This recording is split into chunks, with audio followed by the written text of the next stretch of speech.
Jaden drove a total of 700 miles in 2 days. He drove 483 miles on the first day.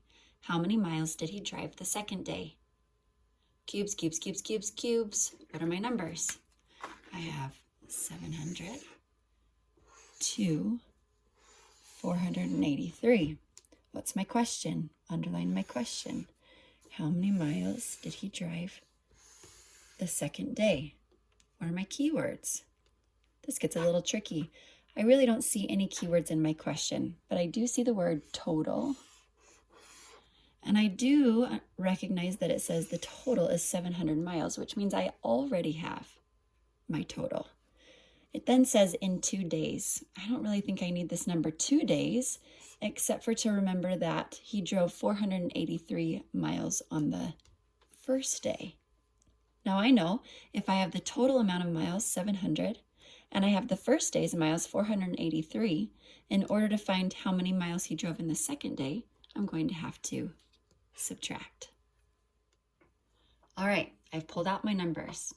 Remember that I have 700 total miles, and on the first day, Jaden drove 483 miles, and I'm trying to figure out how many miles he drove on the second day. So coming over to my subtraction, what's 0 minus 3?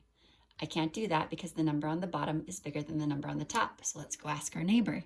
So Mr. Zero goes over to Mr. Zero and says, Mr. Zero, can I borrow 10? He's going to say, no, he only has 0. But wait, let me go ask my next neighbor. So he goes over to the 7 and says, hey, Mr. 7, can I borrow 10? And he's going to say, sure. And the 7 turns into a 6, and the 0 who borrowed 10 changes into a 10. Back to the beginning of my problem. What's 0 minus 3? Oh, I still can't do it because the number on the bottom is still greater than the number on the top. So let's go ask our neighbor.